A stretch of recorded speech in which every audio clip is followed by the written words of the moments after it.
Hello everyone. Welcome back. Today, we've got some crucial news you don't want to miss. Let's dive right into the top financial headlines and break down what's happening.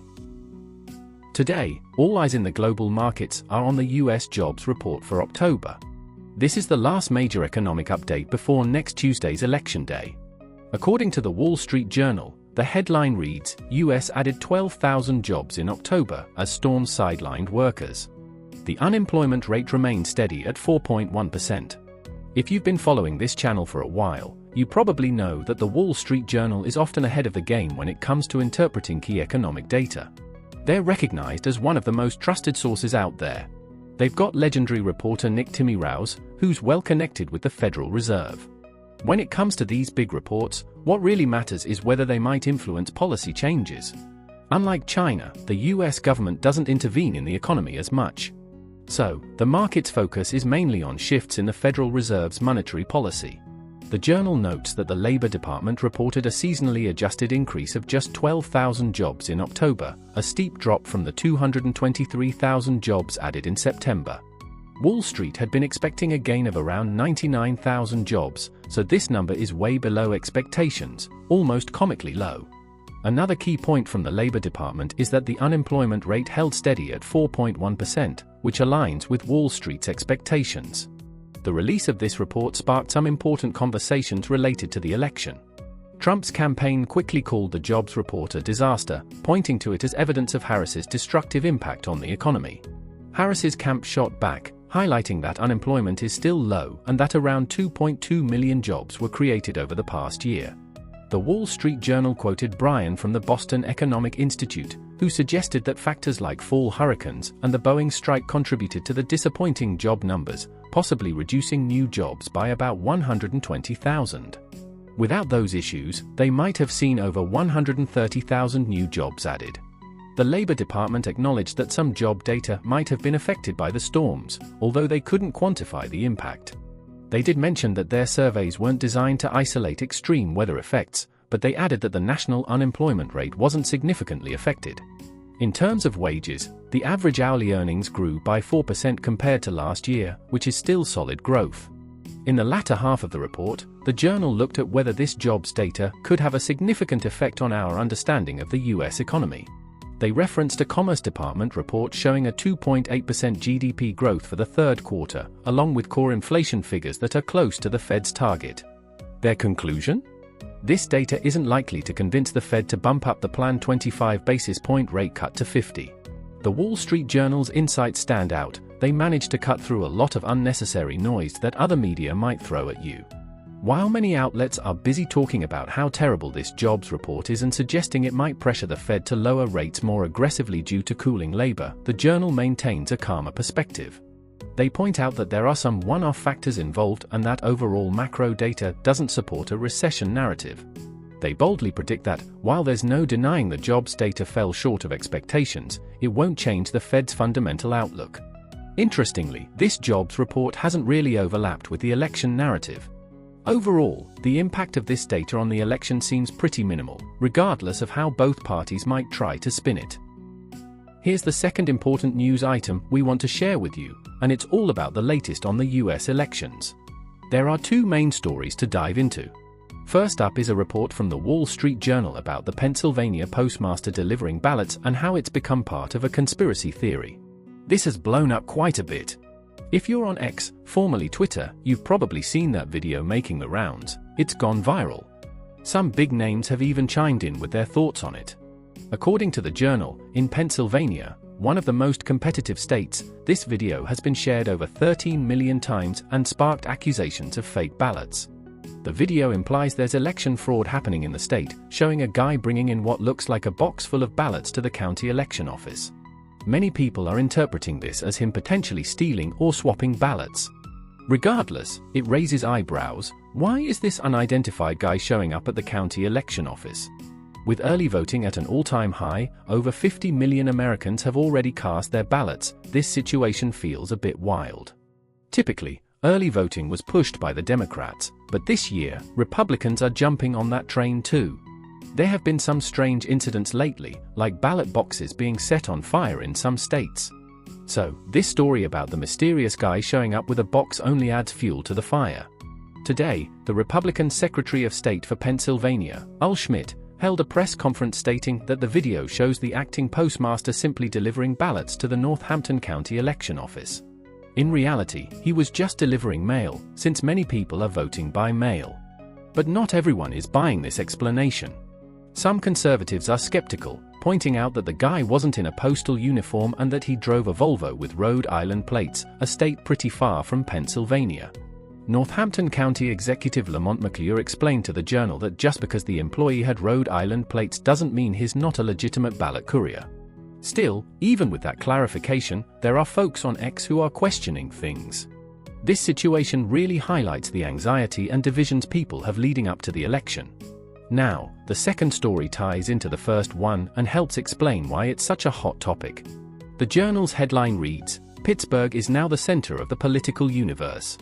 This pretty much sums up why the first story is generating so much attention and debate. In this election, Pennsylvania is one of the key swing states, and honestly, whoever wins Pennsylvania could very well win the presidency. Both candidates know they can't afford to lose this battleground. Other swing states seem pretty stable for now, but Pennsylvania is where the real action is. And within Pennsylvania, it's all about the Pittsburgh area, particularly the old industrial regions. Pittsburgh was once the heart of American steel production but has seen better days. The Journal describes it as a former Democratic stronghold that's now attracting attention from Trump and Harris, making it a crucial spot for both candidates. Pittsburgh is known for its steel, football, and, yes, even ketchup. Right now, it's at the center of the presidential election frenzy, with billionaires and political figures like Musk, Cuban, Clinton, and Nikki Haley making appearances in the final days of the campaign. You've got volunteers from out of state knocking on doors, non-stop campaign ads filling the airwaves, and digital billboards flashing red and blue messages from both Trump and Harris. With 19 electoral votes, Pennsylvania holds the largest share among swing states, making it a must-win for both campaigns. Even though it's traditionally a Democratic base, Allegheny County pulled in more Republican votes in the 2022 election than any other county in the state, turning it into fertile ground for both campaigns. Current polls show that the race is neck and neck. Pittsburgh used to be a solid blue city, but as manufacturing and union power have declined, cracks are starting to show in that Democratic fortress. Local officials say that this election cycle, presidential and vice presidential candidates have visited Allegheny County 17 times, a record. Despite the growing fatigue from residents who are tired of the constant campaigning, volunteers are still out there, winding through Pittsburgh's hilly neighborhoods to connect with voters. Many locals have said they just mute their TVs during campaign ads and don't even answer the door anymore. You can't blame them for feeling overwhelmed. So, these two stories really emphasize how crucial it is to focus on the outcome of the election, especially with all the drama centered around Pennsylvania. The third important news item to share comes from Reuters, and the headline reads, "North Korea will back Russia until victory in Ukraine," Foreign Minister says. Wow, this is a big deal.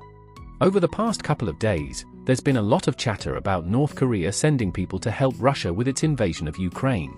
North Korea has denied this publicly, but today's news seems to contradict that denial. This is actually the first time they've acknowledged sending troops to support Russia. According to Reuters, North Korean Foreign Minister Cho Sun-hui met with Russian Foreign Minister Lavrov in Moscow today and stated that North Korea will back Russia until it wins the war in Ukraine. She told Lavrov that their historically friendly relationship has stood the test of time and is now reaching new heights of military camaraderie. She praised Kim Jong-un for his role in this partnership and expressed confidence that under Putin's wise leadership, the Russian military and people will achieve great victories in protecting their sovereignty and security interests. She assured Lavrov that North Korea will stand firm with Russia until victory is achieved. During their meeting, Lavrov emphasized the strong ties between their two military forces, which he said enables them to tackle significant security challenges together.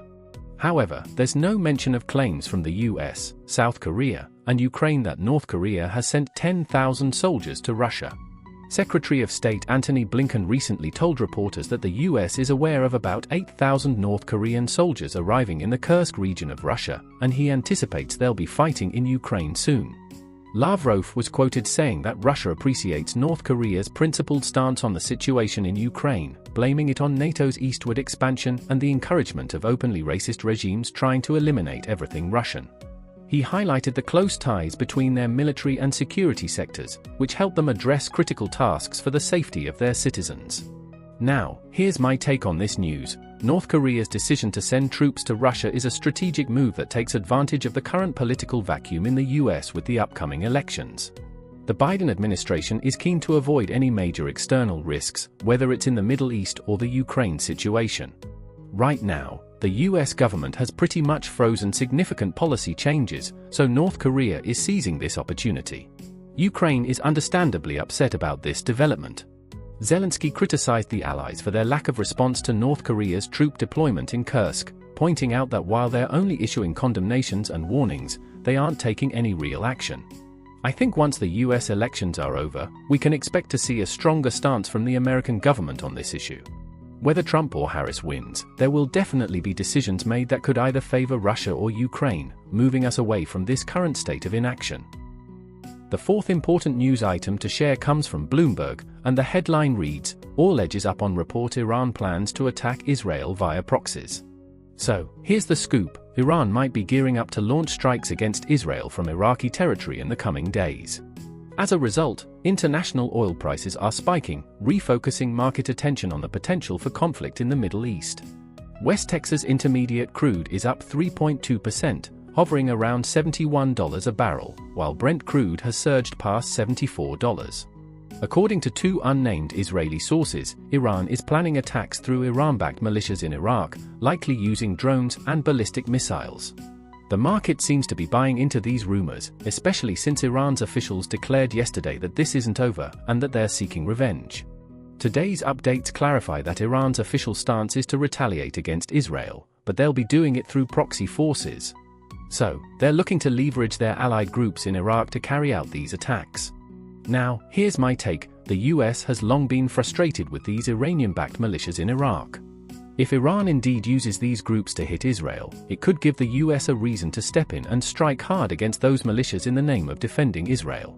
What's also interesting to note is that Iran might time this retaliation to coincide with the US election next Tuesday. Could they be trying to influence the election? That's definitely something to keep an eye on. But honestly, I'm not sure what Iran hopes to gain by staging military actions around the election. It's hard to see how this could benefit them or favor any particular candidate. I just don't get what they think they'll accomplish here. That's all for today. Thanks so much for watching. If you found this video helpful, don't forget to hit the like button and subscribe for more updates. I look forward to seeing you in the next one.